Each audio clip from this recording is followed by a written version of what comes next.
Okay guys, तो आज के सेशन में हम लोग डिस्कस करेंगे कि जावा में अगर आप मेन मेथड का यूज करते हैं, जहां पे हम लोग public static void main string ARGS जो लिखते हैं, इसके पीछे की क्या कहानी है। आज के सेशन में काफी डिटेल में हम डिस्कस करेंगे। प्लस हमने लास्ट सेशन में अगर आपने अटेंड किया होगा अच्छी तरीके से, तो मैंने लास्ट प्रोग्राम यहीं पे मैंने ला के आपको छोड़ा था। और जहाँ पे मैंने प्रिमिटिव डेटा टाइप का इम्प्लीमेंटेशन किस तरीके से किया जाता है, कंपाइलेशन क्या होता है, एग्जीक्यूशन क्या होता है, हर कंसेप्ट के बारे में काफी डिटेल में एक्सप्लेन किया था। राइट, आई होप कि आप लोगों ने प्रैक्टिस करके जरूर देखा होगा।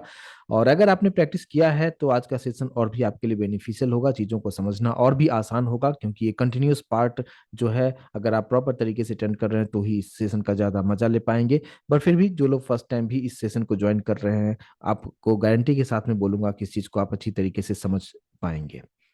तो सेशन को हम स्टार्ट करते हैं। सबसे पहले आप यहाँ पे क्लास का नाम आप जो भी चाहे दे सकते हैं, जिसके बारे में मैंने लास्ट क्लास में भी डिस्कस किया था।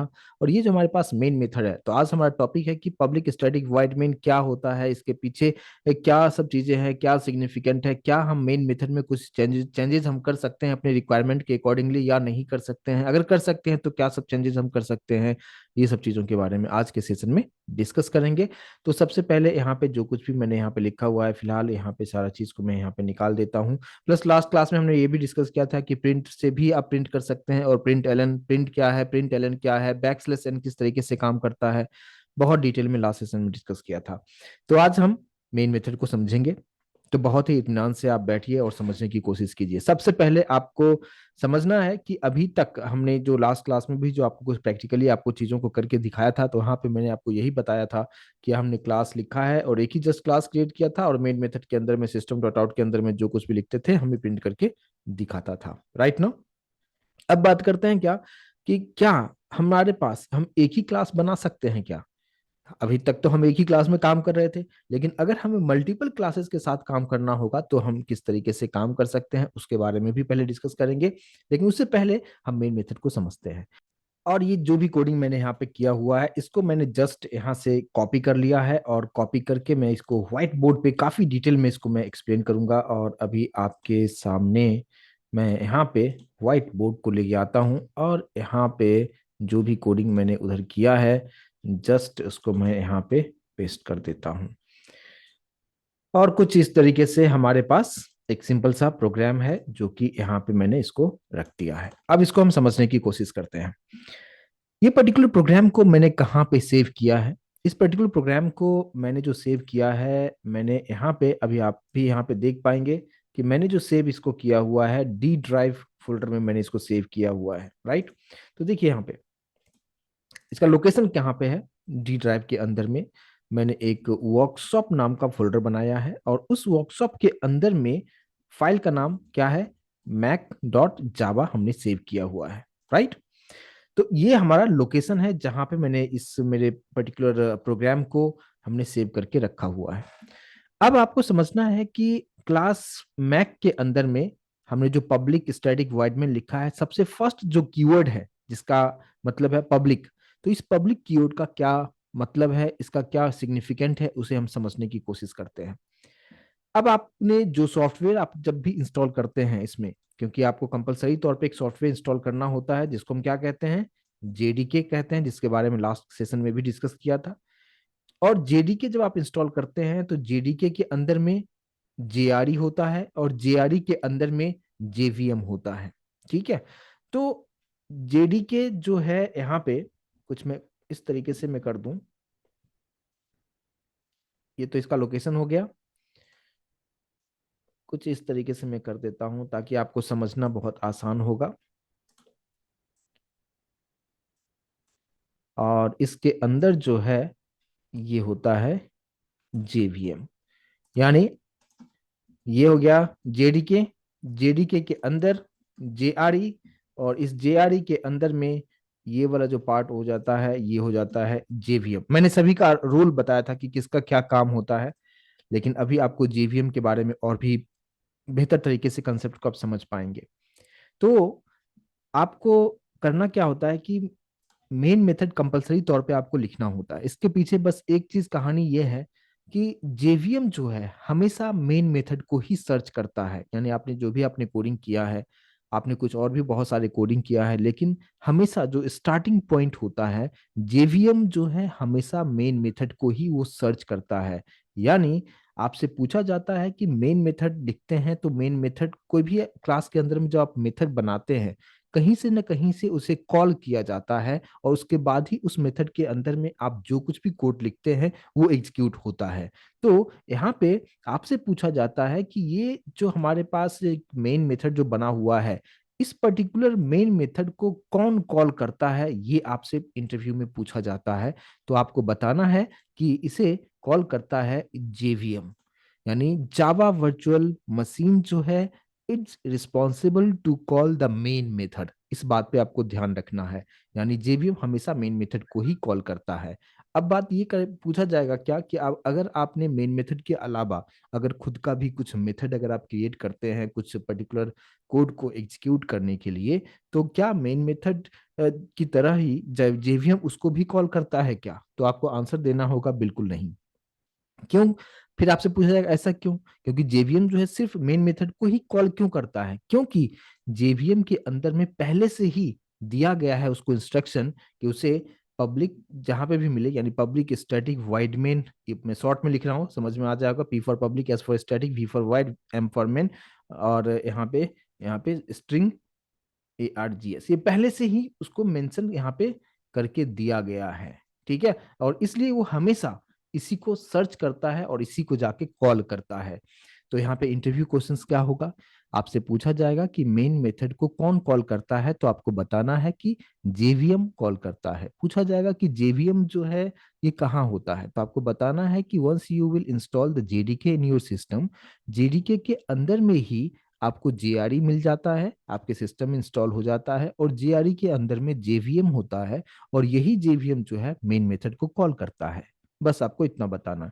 फिर आपसे क्वेश्चंस पूछा जाएगा कि जेवीएम मेन मेथड को ही क्यों कॉल करता है, क्योंकि जेवीएम को वही इंस्ट्रक्शंस दिया गया है, क्योंकि कंप्यूटर कंप्लीटली इंस्ट्रक्शंस पे ही काम करता है, और जेवीएम के अंदर में बताया गया है कि देखो तुम ये चीजें जहां पे तुमको मिले बस उसी को जाके कॉल कर दो आप। ठीक है, तो ये ओवरऑल आपको समझ में आ गया होगा। अब हम एक बाय वन कीवर्ड की तरफ हम आते हैं।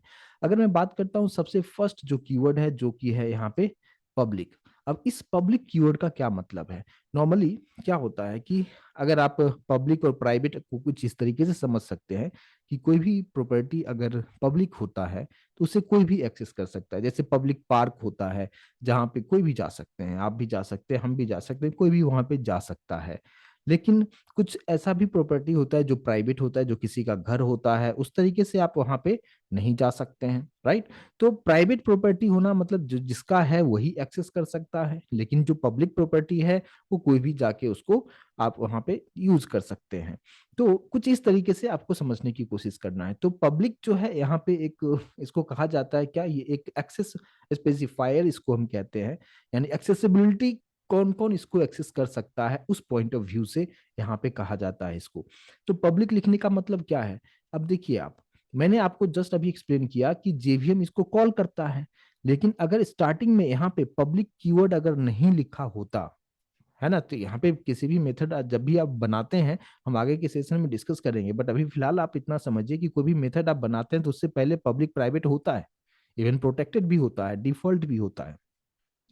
तो पब्लिक अगर है, इसका मतलब है कि यस जेवीएम जो है इसे कॉल कर सकता है। अब यहाँ पे एक नया कंसेप्ट आप समझिए कि ये पर्टिकुलर फाइल कहाँ पे, मैंने लोकेशन लिखने का यही मेरा मकसद था, मकसद यही था कि ये जो मेरा फाइल है वो कहाँ पे रखा है, डी ड्राइव में वर्कशॉप नाम के फोल्डर पे रखा है। क्या जेडीके इस सेम लोकेशन पे है क्या? नहीं है, बिल्कुल नहीं है, क्योंकि आप कोई भी सॉफ्टवेयर को जब आप इंस्टॉल करते हैं तो बाय डिफॉल्ट कहाँ जाता है? बाय डिफॉल्ट अगर आप चेंजेस नहीं करते हो, लोकेशन के साथ छेड़छाड़ नहीं करते हो, तो बाय डिफॉल्ट उस सी ड्राइव के अंदर प्रोग्राम फाइल्स के अंदर जाके, और वो फिर वहां पे जेडीके जावा का फाइल आपको देखने को मिलेगा। ठीक है, तो ये लोकेशन होता है इसका, जावा का लोकेशन होता है, यानी जेडीके का लोकेशन होता है। तो दोनों का लोकेशन अलग अलग है, कंफर्म करेंगे, क्योंकि आपने जो फाइल सेव किया है वो कहाँ पे सेव किया है, डी ड्राइव में, वर्कशॉप फोल्डर में, और कहीं पे भी कर सकते हैं आप नॉर्मली जो प्रोग्राम करते हैं, जो भी कोडिंग करते हैं, इस लोकेशन पे बिल्कुल भी नहीं करते हैं आप, कहीं अलग आप करते हैं। तो दोनों का लोकेशन कंप्लीटली डिफरेंट है। और अगर यहाँ पे पब्लिक नहीं होता तो डिफरेंट लोकेशन से जेवीएम जो है इस पर्टिकुलर मेन मेथड को सर्च नहीं कर पाता, क्योंकि स्टार्टिंग में लिखा हुआ है पब्लिक। इसका अगर पब्लिक नहीं लिखा होता, इंस्टेड ऑफ पब्लिक अगर आप प्राइवेट लिख देते हो, तो मेन मेथड जो होगा, यानी यहाँ पे से जेवीएम जो है इस पर्टिकुलर मेन मेथड को एक्सेस नहीं कर पाता। और इसलिए यहाँ पे पब्लिक लिखा है ताकि जेवीएम बहुत ही आसानी से अलग लोकेशन से भी, अगर ये पर्टिकुलर फाइल जो है किसी डिफरेंट लोकेशन पे भी है, तो भी जेवीएम बहुत ही आसानी से इस पर्टिकुलर मेन मेथड को कॉल करने के लिए केपेबल रहे, इसलिए यहाँ पे पब्लिक रखा गया है। अगर प्राइवेट होता तो एक्सेस नहीं किया जा सकता है। जैसे कोई भी मैंने अभी आपको एग्जांपल दिया, कोई भी प्रॉपर्टी प्राइवेट है तो कोई भी ऐसा ऐसा मतलब कोई भी एक्सेस वहां पे नहीं किया जा सकता है, तो वहां पे एक्सेसिबिलिटी जो है रिस्ट्रिक्ट हो जाता है। लेकिन अगर पब्लिक है तो एक्सेस किया जा सकता है, दोनों का लोकेशन डिफरेंट है, और इसलिए यहाँ पे जेवीएम इसको आसानी से एक्सेस कर सके, इसलिए यहाँ पे पब्लिक लिखा गया है। लेकिन आप यहाँ पे पब्लिक नहीं लिखेंगे तो प्रॉब्लम क्रिएट होगा, कंपलसरी तौर पे पब्लिक यहाँ पे लिखना ही लिखना है। ठीक है, तो ये पब्लिक को मैं सिर्फ मैं यहाँ पे लिखता हूँ क्या, एक्सेस मॉडिफायर। एक्सेस मॉडिफायर मतलब एक्सेसिबिलिटी जो है, बाहर से इसे कोई आके एक्सेस कर सकता है क्या, तो यस डेफिनेटली कर सकता है। और कौन कर सकता है ये भी मैंने आपको बताया, तो यहाँ पे कौन एक्सेस कर सकता है, सिर्फ और सिर्फ जेवीएम इसको एक्सेस कर सकता है। मैं उम्मीद करता हूँ इस चीज को समझ पाए होंगे। फर्स्ट कीवर्ड क्लियर है तो प्लीज कंफर्मेशन दे मुझे। मतलब एक लाइन में अगर मैं बताऊं, अगर आपसे पूछा जाए कि मेन मेथड में पब्लिक का क्या रोल है, तो आपको बताना है कि आप जो भी फाइल, आप जो भी आप प्रोजेक्ट बनाते हैं या जो भी कोडिंग करते हैं, आप डिफरेंट लोकेशन पे जाके कोडिंग करते हैं, फाइल अलग फाइल बनता है, जेवीएम का लोकेशन अलग है। तो ये डिफरेंट लोकेशन पे रहते हुए भी इस पर्टिकुलर मेन मेथड को कॉल कर सके, इसलिए यहाँ पे पब्लिक रखा गया है। यानी पब्लिक का मतलब ही होता है कि कहीं से भी एक्सेस किया जा सकता है। क्लियर होगा, प्लीज कंफर्मेशन जरूर दे अगर ये चीज क्लियर है तो। अब हमारे पास आ जाता है क्या, सेकंड कीवर्ड। सेकंड कीवर्ड है जहां पे है हमारे पास है स्टैटिक। अब स्टैटिक को समझने के लिए मैं वापस से कोडिंग पे जाऊंगा और फिर कोडिंग के थ्रू चीजों को समझाऊंगा, तो आप बेहतर तरीके से इसको आप समझ पाएंगे। तो देखिए यहाँ पे जो है हमारे पास में अभी हमने एक क्लास बनाया हुआ है मैक, मैं उम्मीद करता हूँ सभी लोगों को दिख रहा होगा। यस दिख रहा है। तो ये जो हमारे पास बना हुआ है मेन मेथड इसी में है, और सारा कुछ यहाँ पे हमने लास्ट क्लास में हमने कुछ कोड भी यहाँ पे किया था। अगर आप मान लीजिए कि मैंने यहाँ पे फाइल पे जाके एक न्यू क्रिएट कर रहा हूँ, एक दूसरा फाइल हमने क्रिएट कर दिया, क्लास टेस्ट बना दिया, जो भी नाम देना चाहें क्लास का नाम दे सकते हैं। जिस तरीके से आपने यहाँ पे देखा कि ये मेन मेथड है लिखा हुआ, है ना। अब मेन मेथड इस क्लास में मैं नहीं लिखता हूँ, मैंने खुद का एक यूजर डिफाइंड मेथड में बना रहा हूँ। मैंने पब्लिक लिखा, पब्लिक का मतलब अभी आपको समझ में आ रहा होगा, वॉइड थोड़ी देर में आपको समझ में आ जाएगा। इसको हम रिटर्न टाइप कहते हैं, जो कि ये कुछ रिटर्न नहीं करता है, उसके बारे में थोड़ी देर में डिटेल में डिस्कस करेंगे।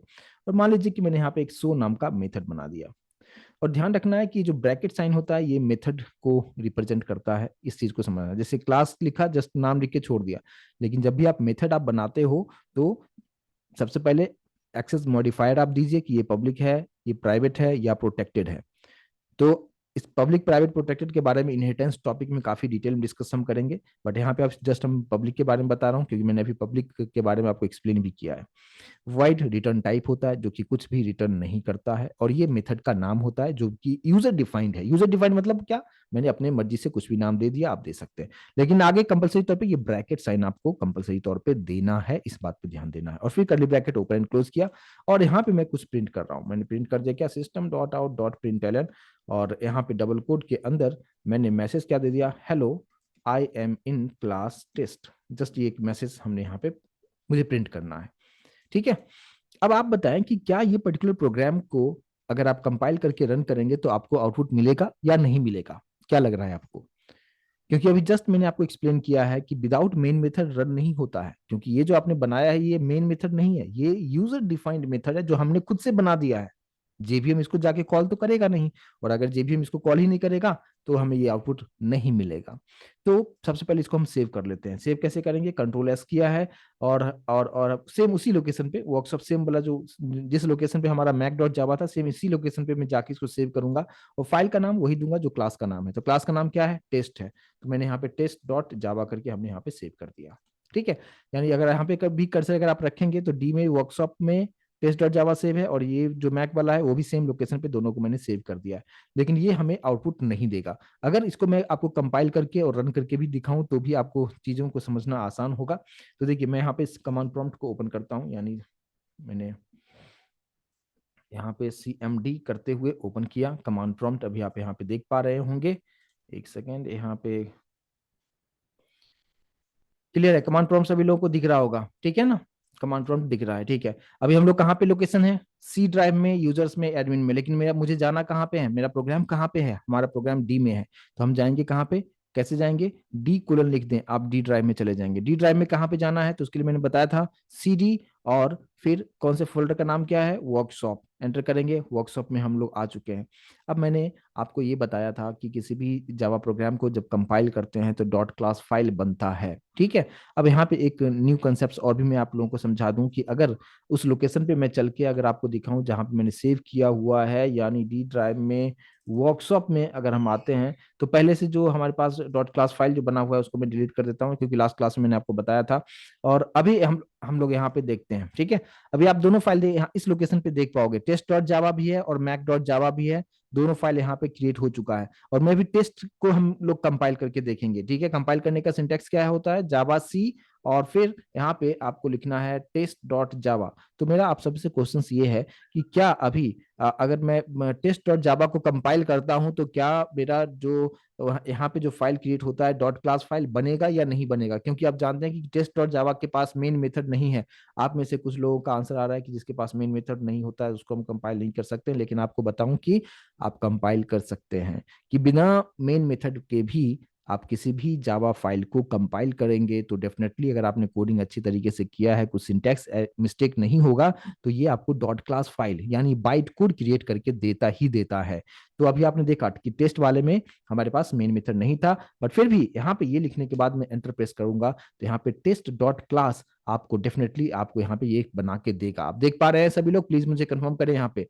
तो ये भी आपसे इंटरव्यू में क्वेश्चंस पूछा जाता है कि क्या अगर आपने एक क्लास क्रिएट किया और उसने आपने क्या किया कि मेन मेथड नहीं रखा और आपने खुद का कुछ मेथड आपने बना दिया, तो उस केस में क्या होगा? उस केस में कंपाइल करने के बाद डॉट क्लास फाइल बनेगा या नहीं बनेगा? तो आपका आंसर है बिल्कुल बनेगा ही बनेगा।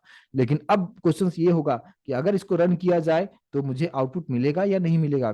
तो क्योंकि मैंने यहाँ पे कोडिंग में क्या लिखा था? Hello I am in class test लिखा था, तो क्या हमें ये आउटपुट आपको देखने को मिलेगा या नहीं मिलेगा? सभी लोग रिस्पॉन्ड जरूर करें, क्योंकि अभी जस्ट मैंने आपको एक्सप्लेन किया कि विदाउट मेन मेथड हमें कुछ आउटपुट मिलेगा नहीं। इसलिए जब मैं एंटर कर रहा हूं तो यहाँ पे देखो क्या दिखा रहा है आपको, ये रन टाइम में आपको एरर दिखा रहा है, और यहाँ पे क्लियर आपको बता रहा है कि main method not found in class test, please define the main method as public static void main. आप में से कुछ लोग पूछ रहे थे कि मेन मेथड क्यों जरूरी है, अभी लास्ट क्लास में पूछ रहे थे, तो मैं उम्मीद करता हूं कि इस चीज को भी समझ पाए होंगे, क्योंकि ये सिंटेक्स का पार्ट है। मेन मेथड के बिना कुछ काम ही नहीं होगा, जेबीएम इसको काम ही नहीं करने देगा, राइट ना? तो यहाँ पे कंपलसरी तौर पे आपको टेस्ट वाले में भी मेन मेथड को रखना होगा, लेकिन मैं नहीं रखना चाहता हूं, तब मैं मुझे ये पर्टिकुलर आउटपुट अगर चाहिए, है ना, hello I am in class test मुझे चाहिए, लेकिन मैं इसमें मेन मेथड को नहीं रखना चाहता हूं। मैं चाहता हूं कि नहीं, मेरा जो जो हमने यूजर डिफाइंड मेथड जो रखा है इसी के हेल्प से मुझे ये चीजें आउटपुट आना चाहिए। तो आपको क्या क्या करना होगा कि इसको तो रन करके कोई फायदा है नहीं, तो हम लोग यहां से यानी क्लास मैक्स से क्लास टेस्ट के शो मेथड को एक्सेस हम कर सकते हैं, क्योंकि यहाँ पे मैक के पास तो हमारे पास मेन मेथड है। अगर इसके पास है अगर मेन मेथड, तो जेवीएम इसको आके एक्टिवेट करेगा और इसके अंदर में जो भी कोड होगा उसको रन करेगा, और इसके अंदर जो है इस कर्ली ब्रैकेट के अंदर मैं लिंक कर दूंगा टेस्ट वाले फाइल से, तो ऑटोमेटिक ये काम करेगा। तो कैसे लिंक हम करेंगे? तो उसको देखिए, अगर आप एक क्लास से दूसरे क्लास के मेंबर को एक्सेस करना चाहते हैं तो आपको सबसे पहले उसके लिए ऑब्जेक्ट बनाना होता है। उप्स कंसेप्ट में फर्स्ट कंसेप्ट होता है क्लास, जो हम डिस्कस कर रहे हैं कि क्लास के अंदर में ही हम मेथड को स्टोर करते हैं। दूसरा जो पॉइंट था वो था ऑब्जेक्ट, ठीक है। तो ऑब्जेक्ट का मतलब होता है कि if you want to access another class from another class, मतलब I want to access test class from Mac class, then you have to create object for test class inside the Mac class। क्या समझ में आया? मैंने ये बताया कि अगर टेस्ट क्लास को एक्सेस करना होगा तो आपको मैक क्लास के अंदर में टेस्ट क्लास के लिए ऑब्जेक्ट बनाना होगा। आप बोलेंगे कैसे बनेगा ऑब्जेक्ट? ये सिंटैक्स का पार्ट है। देखिए, मुझे क्या करना है, कौन से क्लास में जाना है, उस क्लास का नाम लिख दो, टेस्ट लिख दिया।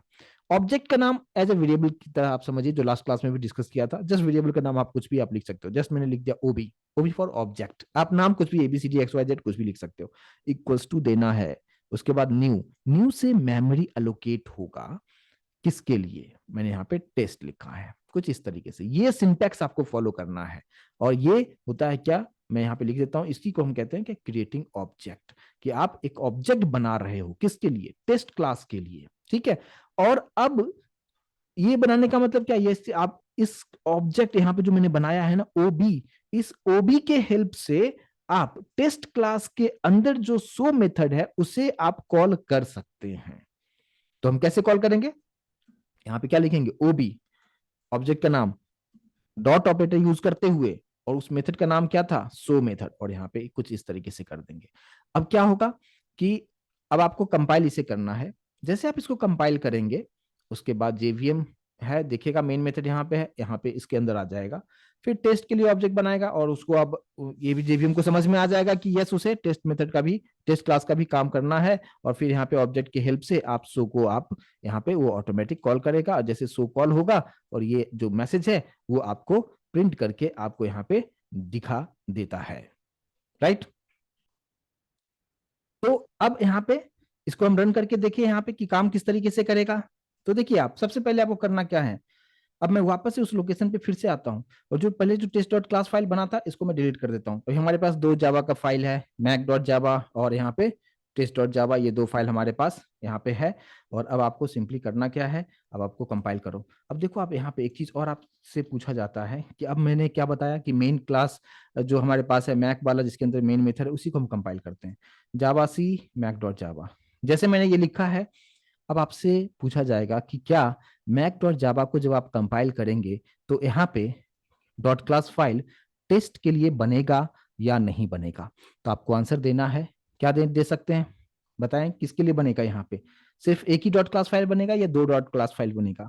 जैसे मैं यहाँ पे एंटर करता हूं तो आप यहाँ पे क्या देख पाएंगे, आप देख सकते हैं यहाँ पे दो डॉट क्लास फाइल बना या नहीं बना। यहाँ पे सिर्फ आप देखेंगे कि सिर्फ एक ही बना है हमारे पास, किसके लिए, मैक डॉट क्लास के लिए हमें यहाँ पे बना के दिखा दिया है। ठीक है। अब देखो आप जब आप रन करोगे, रन हमें किसे करना है, मैक को ही रन करना है।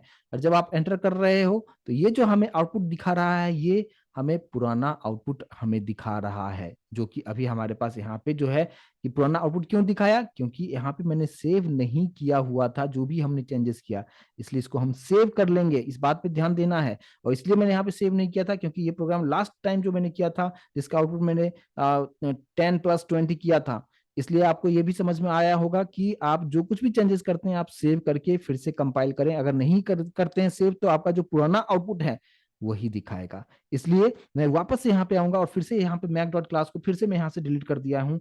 और अब अगर आप फिर से आप कंपाइल करते हो किसको, मैक डॉट जावा को, अभी आप देखो यहाँ पे हमारे पास दो जावा फाइल है, डॉट क्लास फाइल किसी के लिए नहीं बना, लेकिन जैसे आप एंटर करोगे तो यहाँ पे आपके लिए क्या करेगा, उसने दो डॉट क्लास फाइल बना देगा, टेस्ट के लिए भी और मैक के लिए भी। और ये इंटरव्यू क्वेश्चन आपसे होता है क्या, कि आपसे पूछा गया कि आप यहाँ पे दो कैसे बना, तो दो इसलिए बना क्योंकि यहाँ पे दो बनने का रीजन क्या था, ये रीजन ये था क्योंकि हमने मैक क्लास के अंदर ही तो टेस्ट के बारे में भी इंफॉर्मेशन इसको दे दिया है ना, इसलिए उसने टेस्ट क्लास के लिए भी बाइट कोड क्रिएट कर दिया है। और अब आप यहाँ पे कंपाइल किसको कर रहे हो, कंपाइल मैक को किया, रन भी हम मैक को करेंगे, मैक को रन करेंगे क्योंकि मैक के अंदर ही टेस्ट के बारे में मैंने डिटेल इंफॉर्मेशन दे दिया, ऑब्जेक्ट बना चुके हैं। और उसी ऑब्जेक्ट से हमने शो मेथड को भी कॉल करना है, और शो मेथड जब कॉल होता है तो आपको ये मैसेज मिलेगा, I am in class test. और इसलिए अभी आप यहाँ पे इसको मैं जस्ट एंटर करूंगा और आप देख सकते हैं hello I am in class test आपको दिखा रहा है। यानी एक क्लास से दूसरे क्लास के मेंबर को कैसे कॉल किया जाता है वो चीज मैंने आपको बताने की कोशिश किया। और फाइल आपको कंपाइल इसी को करना है, लेकिन ऑब्जेक्ट जो है वो जो ऑब्जेक्ट आपको उसका बनाना है जिस क्लास को एक्सेस करना है, लेकिन इंटरनली डॉट क्लास फाइल भी बन जाता है। एक मैं थोड़ा सा रिकैप करूंगा एक और नया एग्जांपल के साथ। मान लो कि क्लास मैंने यहाँ पे बना दिया, क्या मैंने यहाँ पे एक क्लास बना दिया सपोज इंडिया, ठीक है, क्लास का नाम कुछ भी आप दे सकते हैं। और यहाँ पे मैंने एक और मेथड बना दिया पब्लिक वॉइड, और यहाँ पे मैंने कुछ नाम दे दिया हेलो नाम का एक मेथड दे दिया, ठीक है। और इस मेथड के अंदर में हमने यहाँ पे सिस्टम डॉट आउट पे हम यहाँ पे कुछ प्रिंट कर देंगे। हमने प्रिंट कर दिया क्या, hello I am in India, कुछ इस तरीके से मैंने मैसेज दे दिया। इसको सेव करते हैं, सेम उसी लोकेशन पे जाके मैं सेव कर रहा हूँ, इसका नाम क्या हो जाएगा, इंडिया डॉट जावा। ठीक है। इंडिया डॉट जावा जो क्लास का नाम था वही फाइल का भी नाम दे दिया। अब आप लोग मुझे बताएं, अगर इसको भी कंपाइल करेंगे तो कंपाइल तो होगा, लेकिन रन करते वक्त आपको दिखाएगा कि इसके पास मेन मेथड नहीं है, तो ये आप रन इसको नहीं कर सकते हो आप। ठीक है, तो आपको क्या करना होगा, जिसके पास मेन मेथड है उसके अंदर जाइए और उसके लिए हमें ऑब्जेक्ट बनाना होगा। कैसे बनाएंगे, इंडिया ऑब्जेक्ट का नाम अच्छा इस बात पे ध्यान देना है कि अगर ओ बी मैंने यूज कर लिया तो दोबारा से नहीं यूज करना है, इसलिए मैंने OB2 कर दिया हूं। ठीक है, और न्यू इंडिया, है ना, कुछ इस तरीके से मैंने नाम दे दिया, ऑब्जेक्ट बन चुका है। और इस ऑब्जेक्ट के हेल्प से मेथड का नाम क्या था उधर, हेलो नाम का मेथड हमने यहाँ पे क्रिएट किया था, हेलो नाम का क्रिएट किया था और जस्ट मैंने उसको कॉल कर दिया है। ठीक है, और मैं अब वापस यहाँ पे आता हूँ, तो अभी पहले से जो डॉट क्लास फाइल बना हुआ है सबको मैं डिलीट कर देता हूँ। ठीक है, अभी हमारे पास 3 जावा फाइल है, इंडिया है, मैक है, टेस्ट है। टेस्ट और इंडिया के पास में मेन मेथड नहीं है, मैक के पास में मेन मेथड है, और मैं इसी को कंपाइल भी यहाँ पे करूंगा। तो अभी आप बताएंगे कि कितना डॉट क्लास फाइल बनेगा, जावा सी मैक डॉट जावा। तो यहाँ पे क्या होगा, टोटल कितने क्लास फाइल्स बनेंगे। यस, अभी कुछ कुछ लोग अच्छे आंसर दे रहे हैं। तो यहाँ पे मैक के अंदर में ही मैंने इंडिया के लिए भी ऑब्जेक्ट बना चुका हूँ और टेस्ट के लिए भी ऑब्जेक्ट बना चुका हूँ, इसलिए हमें यहाँ पे तीनों के लिए ही यहाँ पे डॉट क्लास फाइल यहाँ पे क्रिएट करके दे देगा। देखो आप, India dot class, Mac dot class और टेस्ट डॉट क्लास तीनों बन चुका है। और अब आप इसको जब आप रन करोगे जावा मैक, तो अभी आप देखो hello I am in class test वाला भी मैसेज आ रहा है और hello I am in India वाला भी मैसेज आपको दिखा रहा है। समझ में आया क्या आपको, कि ऑब्जेक्ट बना के एक क्लास से दूसरे क्लास के मेंबर को कैसे एक्सेस कर सकते हैं। क्लियर होगा तो प्लीज मुझे कंफर्मेशन जरूर दें। और अब बात करते हैं कि अब आप सोचेंगे कि मैं स्टैटिक को समझाने के लिए मैं इतना चीजें क्यों बताया। अब आप यहाँ पे देखिए, अब यहाँ पे क्या हो रहा है कि जैसे मुझे क्या करना है कि ये मेथड को कॉल करना था, तो कंपलसरी तौर पर हमें क्या करना हुआ, ऑब्जेक्ट बनाना पड़ा था। ठीक है, लेकिन मैं चाहता हूं कि नहीं, बिना ऑब्जेक्ट बनाए मैं चाहता हूं कि एक्सेस करना, जो कि अभी मुमकिन नहीं है। जैसे अगर मान लो कि मैं ये वाला जो पार्ट है, जो ऑब्जेक्ट बनाने वाला जो पार्ट है, उसको मैं यहाँ पे डिलीट कर देता हूँ, और मैं चाहता हूँ कि डायरेक्टली उस क्लास का नाम लिख के मैं उसको एक्सेस करना चाहता हूँ। जैसे यहाँ पे उस क्लास का नाम क्या था, पहला वाला टेस्ट था, टेस्ट के अंदर में शो मेथड था, और दूसरा क्या था, India, India dot hello method. क्या ये कॉल होगा क्या, तो अभी बिल्कुल भी नहीं होगा, क्योंकि बिना ऑब्जेक्ट बनाए किसी दूसरे क्लास के मेथड को कॉल नहीं कर सकते हैं। इसलिए अब अगर मैं इस प्रोग्राम को कंपाइल करके अगर आपको दिखाऊं, तो आप यहाँ पे देखेंगे क्या, कि जब मैंने इसको कंपाइल किया आपको एरर आपको दिखा रहा है। देखो क्या दिखा रहा है, नॉन स्टैटिक मेथड है सो मेथड और नॉन स्टैटिक मेथड है हेलो मेथड। मतलब ये बता रहा है कि आप जो भी यहाँ पे मेथड जो बनाए हो, ये एक नॉन स्टैटिक मेथड है। नॉन स्टैटिक मतलब इसमें स्टैटिक कीवर्ड नहीं लिखा हुआ है। इसका मतलब है कि नॉन स्टैटिक अगर है तो आपको कंपल्सरी तौर पे आपको ऑब्जेक्ट बनाना पड़ेगा। तो आपको सिंपली करना क्या होगा, लेकिन आप चाहते हो कि ऑब्जेक्ट नहीं बनाना, तो आप क्या करो कि पब्लिक के बाद यहाँ पे स्टैटिक लगा दो और सेव कर दीजिए। यहाँ पे भी ये पब्लिक के बाद वॉइड से पहले यहाँ पे स्टैटिक लगा दीजिए, बस हो गया काम। अब स्टैटिक लगाने का मतलब ये होगा कि अब आप इस तरीके से डायरेक्टली कॉल कर सकते हो, यानी क्लास का नाम लिखते हुए उसके मेथड को कॉल कर दो, क्लास का नाम लिखते हुए उसके मेथड को कॉल कर दो। इस केस में क्या होगा कि अगर कोई मेथड स्टैटिक है तो आपको ऑब्जेक्ट बनाना नहीं पड़ता है, जैसे यहाँ पे भी था, है ना, पब्लिक के बाद स्टैटिक लिखा हुआ था, उसी को मैं समझाने की कोशिश कर रहा हूँ। तो अब आप देखो, अब क्या मुझे एरर यहाँ पे दिखाएगा क्या, अभी अगर मैंने यहाँ पे इसको कंपाइल किया, ओके है, रन किया, देखो आप आउटपुट हमें मिल रहा है, पहले की तरह एरर नहीं दिखा रहा है और प्रॉपर तरीके से आउटपुट हमें दिखा रहा है। अब यही चीज मुझे समझाना था कि ये जो मेन मेथड होता है इसे कॉल कौन करता है, जेवीएम कॉल करता है। जो व्हाइट बोर्ड पे मैं एक्सप्लेन किया कर रहा था, मैं उस लोकेशन पे आ रहा हूँ। और अभी आप देखिए, एक सेकेंड, क्या कर दिया मैंने, ठीक है, यहाँ पे देखिए आप, स्टैटिक का मतलब क्या, कि इस मेन मेथड को कौन कॉल करता है, जेवीएम। अगर यहाँ पे स्टैटिक नहीं होता तो जेवीएम को हर बार इसके लिए ऑब्जेक्ट बनाना पड़ता, इस क्लास के लिए ऑब्जेक्ट बनाना पड़ता।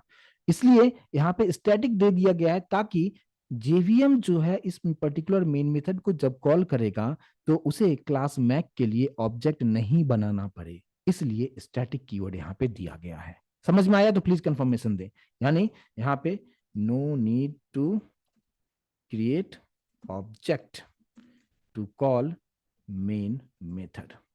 समझ में आया, तो ये क्या सिग्निफिकेंट होता है स्टैटिक कीवर्ड का।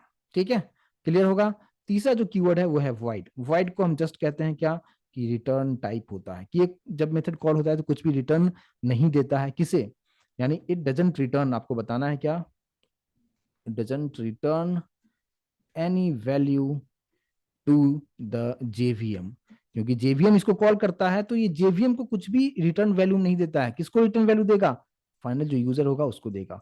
तो यहाँ पे आपको बताना है कि void का मतलब ये कुछ भी रिटर्न वैल्यू, जेवीएम इसको कॉल करता है, कॉल किया, इसके अंदर भी जो भी आउटपुट है वो आपको आउटपुट स्क्रीन पे दिखता है, ना कि कुछ वो पर चीजें जो है वापस जेवीएम को नहीं देता है। यानी सिंपल आपको बताना, ये कुछ भी रिटर्न करके वैल्यू नहीं देता है जेवीएम को, ये बताना है।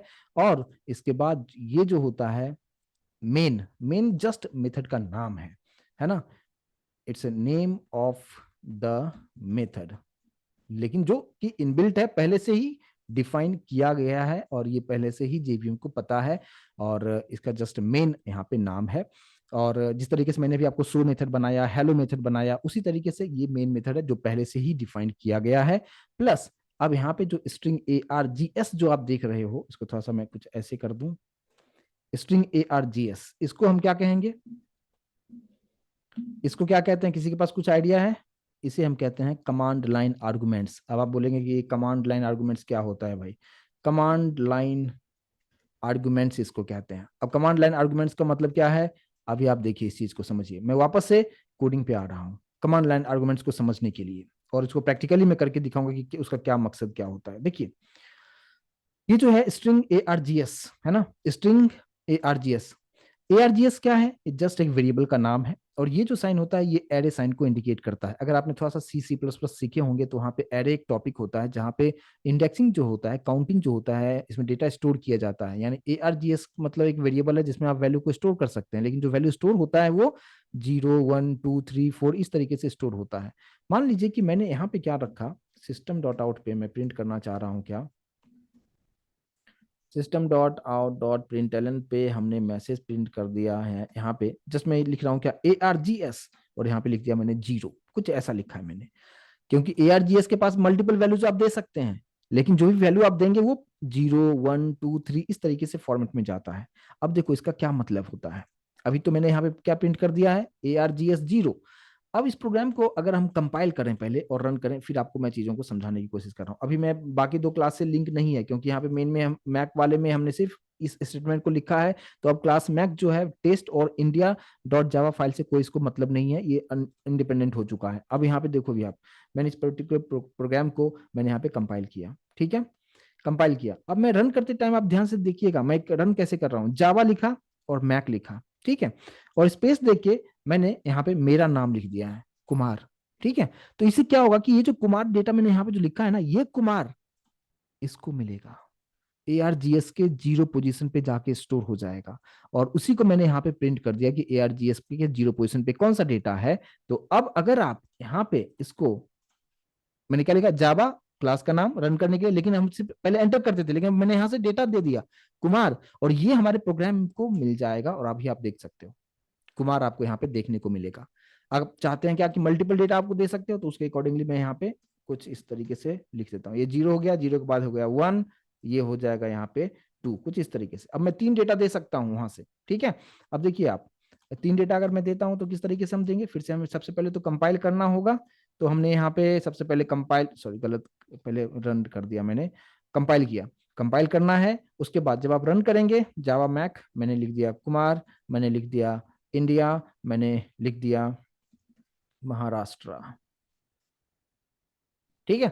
अब क्या होगा कि मैक के अंदर जो डेटा है, कुमार कौन से पोजीशन पे जाएगा, ARGS के 0 पोजीशन पे कुमार चला जाएगा, फिर इंडिया 1 पोजीशन पे, महाराष्ट्र 2 पोजीशन पे। जैसे मैं एंटर करता हूं यहाँ पे, एक सेकेंड,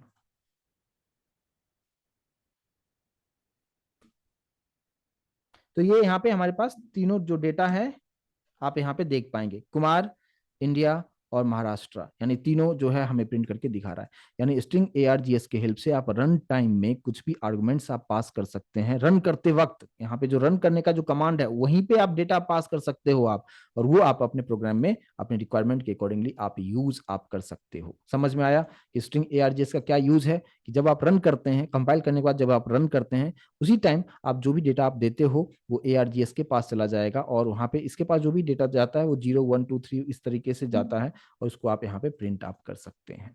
तो ये होता है public static void main string ARGS का यूज। मैं उम्मीद करता हूँ इस चीज को आप अच्छी तरीके से समझ पाए होंगे, और मैं गारंटी के साथ कहता हूँ कि इतना डिटेल आपने कभी नहीं देखा होगा कि एक एक चीज को किस तरीके से मैंने आपको एक्सप्लेन किया है। मैं एक बार रिकैप करूंगा। पब्लिक का मतलब मैंने आपको बताया कि जेवीएम किसी का लोकेशन कहीं और होता है, आपके प्रोग्राम का लोकेशन कहीं और होता है, तो जेवीएम इसको आसानी से कॉल कर सके, इसलिए यहाँ पे पब्लिक की ओर लिखा गया है। स्टैटिक का मतलब क्या कि मेन मेथड जब भी कॉल की होता है जेवीएम के थ्रू, तो जेवीएम को ऑब्जेक्ट नहीं बनाना पड़े, यानी मैक क्लास के लिए ऑब्जेक्ट बनाए बिना ही जेवीएम इसको कॉल कर सके, इसलिए यहाँ पे स्टैटिक लिखा जाता है। वॉइड का मतलब कुछ रिटर्न नहीं करता है, जेवीएम को कुछ भी रिटर्न करके नहीं देता है। मेन इस मेथड का नाम है और आप अपने अकॉर्डिंगली चेंज नहीं कर सकते हैं, ये पहले से इनबिल्ट है। लेकिन अगर आपको चेंज करना होगा तो जेवीएम में जाके भी चेंज करना होगा, तो वो एक अलग कहानी है। स्ट्रिंग ARGS का मतलब क्या, इसको कहते हैं कमांड लाइन आर्गुमेंट, जिसके हेल्प से आप रन टाइम में कुछ भी इनपुट आप दे सकते हैं और वो अपने प्रोग्राम में आप इस तरीके से यूज आप कर सकते हैं। अब बात करते हैं कि इसमें चेंजेस हम क्या कर सकते हैं। इसमें भी अब मैक्सिमम लोग समझते हैं कि ये कंप्लीटली इनबिल्ट होता है, बिल्कुल ये इनबिल्ट तो है, बट आप इसमें कुछ कुछ चीजों को चेंज कर सकते हैं। जैसे यहाँ पे ARGS की अगर हम बात करें, इस प्रोग्राम को थोड़ा सा सिंपल सा रखता हूँ, यहाँ पे सिंपल सा मैं प्रिंट कर लेता हूँ, हेलो प्रिंट करता हूँ, ठीक है। इस ARGS की जगह पे आप कुछ भी आप लिख सकते हो, XYZ ABC, आप कुछ भी आप यहाँ पे नाम आप दे सकते हो। जैसे मैंने लिख दिया CNC वेब लिख दिया, कोई प्रॉब्लम नहीं होगा, ठीक है।